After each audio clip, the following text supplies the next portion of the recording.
Hey guys, Chad here with Midlife Classic Cars. Today we're starting our second video into me getting into racing with my Legends car. So when I bought the car, I pretty much got everything. I mean, the guy sold me all the tools. You can see this in my last video. Pretty much a full race team setup. The only thing I didn't end up with was a seat because the guy was much smaller than me, and then all my safety equipment.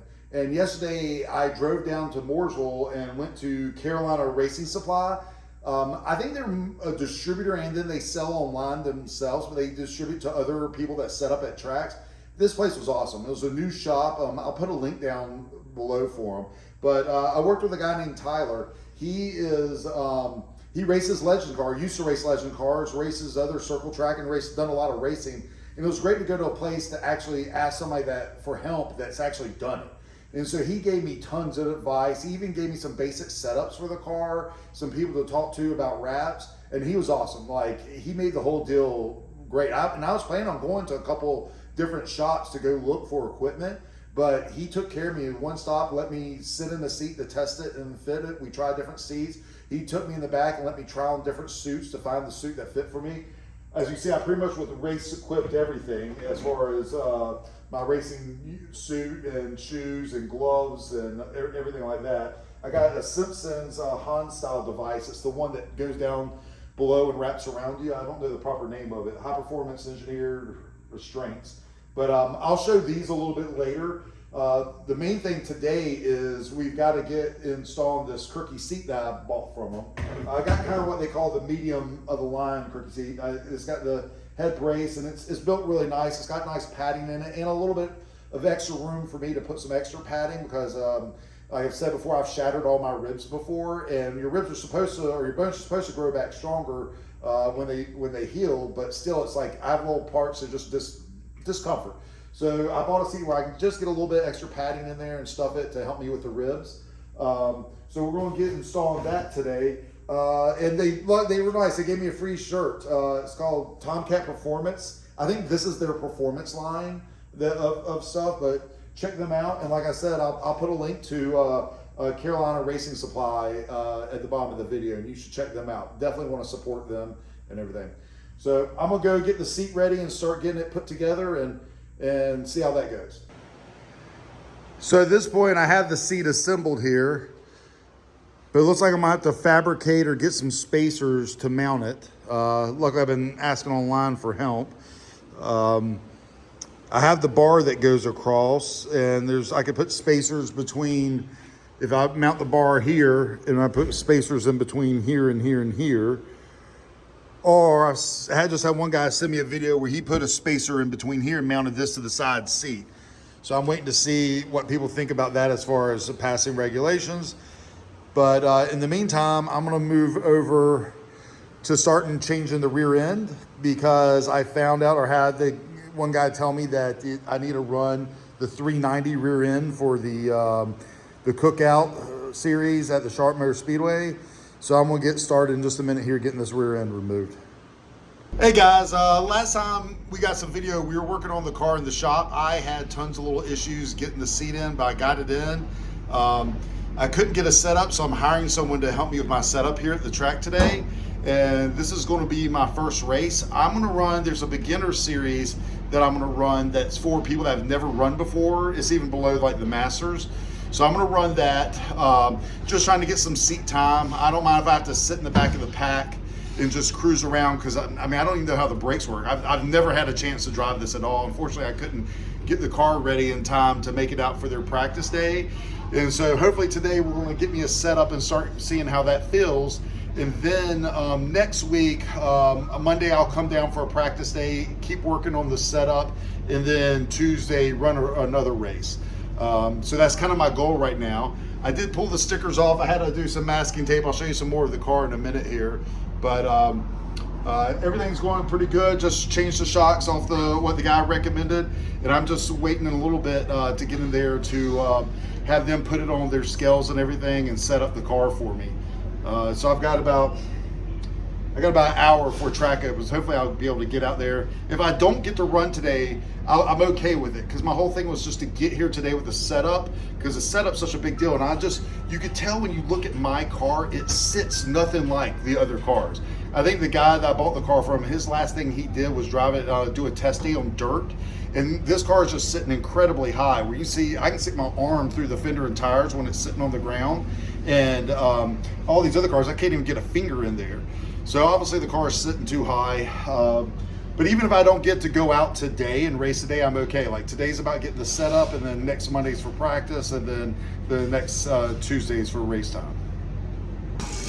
So this is just what I've got set up in here for now.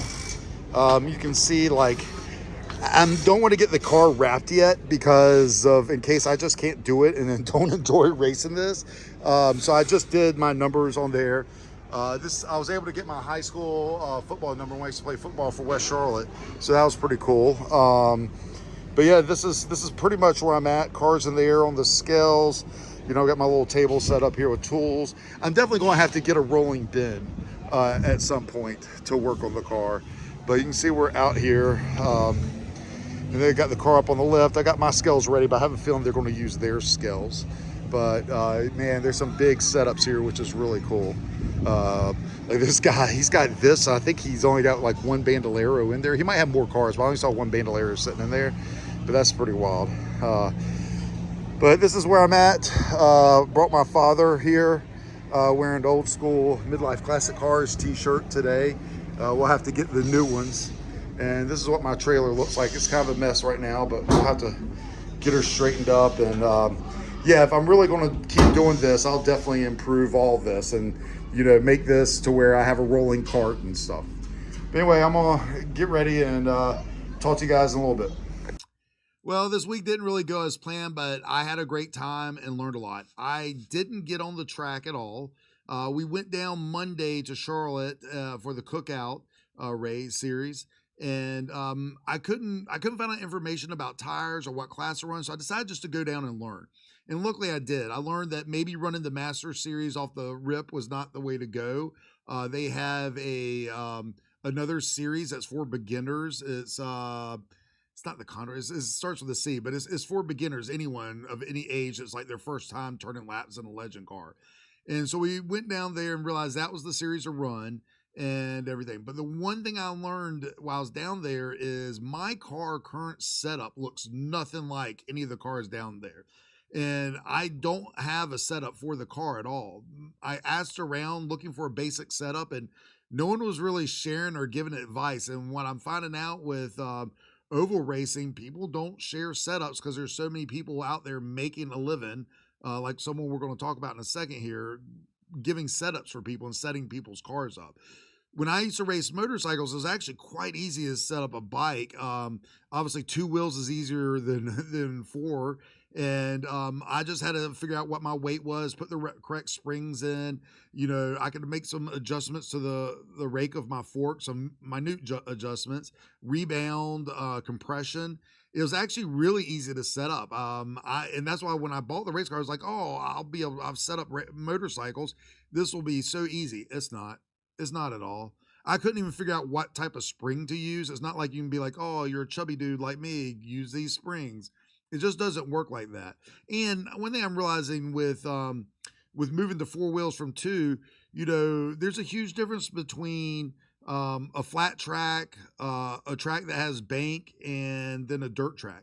And the car was last used when I purchased it for someone that took it on a dirt track for a test day. They did about 6 laps and didn't really like the way running dirt felt to them.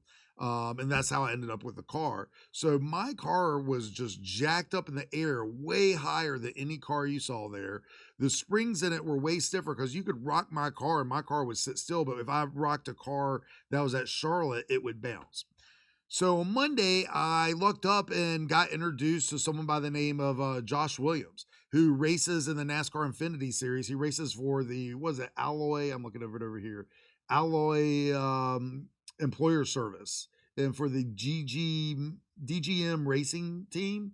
And some of you might know who he is. It took me a minute to realize who he was because he's got kind of an infamous story about parking the car on the checkered line at Daytona because NASCAR told him to pit the car to come in because he had damage, and he realized like he didn't give his sponsorship enough time, parked the car on the checkered line, got out and walked into the pits and left his car there. And you can actually, there's a great podcast that he explains the whole thing way better than I'm doing. It's one of the Dirty Mode Media podcasts, Door Bumper Clear. I'll put a link to it and I'll put a little image up here for it, but it's worth watching. He explains the whole thing and his mindset, like, because you wonder, like, you see NASCAR, he gets out of the car, he's not flipping the bird, he's giving peace signs and actually being kind of nice about being told to park, and he goes and explaining what he's doing and trying to help his sponsors at. So I met him, and it turns out one of his side gigs is setting up legend cars. He runs a full legend cars. So what we discussed is me bringing my car down for Tuesday for the race days on Tuesdays, and then he would get a basic setup for me, and I'd hire him to do that, and then I would get on the track. Well, one thing, he was swamped. And I realized, like, I think I was asking a lot of him to set up the car that day, Thursday, and get on the track, because he had multiple employees there, but he was managing, I think, 8 cars. It might have been more, but he was managing a lot of cars. And that's what they do. Like, they will manage your car completely, where they take your car, fix it, do everything for you and set it up. And then they do it also for people like me who might be able to do serviceability type stuff on their car and have a truck and trailer, and then do setups for them and help them get faster and some coaching. So, unfortunately for me, he was just swamped, and we never got to getting my car into the stall to get it set up, which at the end of the day was fine, because I really, with the money you've got invested in these cars, I didn't want to go out there on a bad setup and just spin the car, wreck the car, cause trouble for other people, and cause trouble for myself, and cost myself money. So I decided not to race. And tomorrow, today's Thursday of that week, tomorrow, Friday, I'm taking the car down to his shop, and we're going to do a full setup. I'm taking all my lead and all my spares, all my spacers, and we're going to do a full setup, be down there for a good chunk of the day.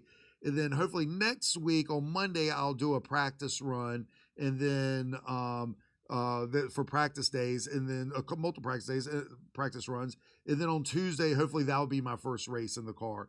And it's the Commander Series. They have a series called the Commander Series, where you don't have to buy impound tires. They impound the tires every day, so you don't have to buy tires. So I have a good set of tires. I can run them.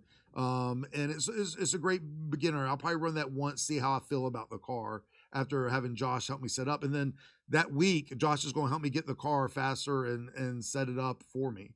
And I'll show, I have a little bit of video of his stalls, his pit stalls, and you can just see they're managing a lot. So I really think I was asking a bit much of him to get it set up for the race. But yeah, I'll show you some of that video, and hopefully your next video you're going to get from me is going to be me at the track, getting on the track. So we'll see you then. Also, if you watched my last video, you saw my dog Lucas was in the video. That's like my best friend. The only person I've ever really liked in my life was that dog. And unfortunately, we had to put him down this week. And I really miss him. It's been kind of hard. I know a lot of you have dogs, and I know a lot of you understand, like, I have a dog that went everywhere with me. He went to work with me. He was my best friend. I love that dog. It's rough. It's been a rough week for me. I'm getting to go racing, so that's taking my mind off of it. But yeah, really miss that dog. I just want to give him one last shout out. But anyway, we'll end the video here, and I'll see you on the next one. Please like and subscribe, and check out midlifeclassiccars.com for all of our books, shop manuals, and restoration guides. And email us or ask me any questions if you need help. Take care, guys.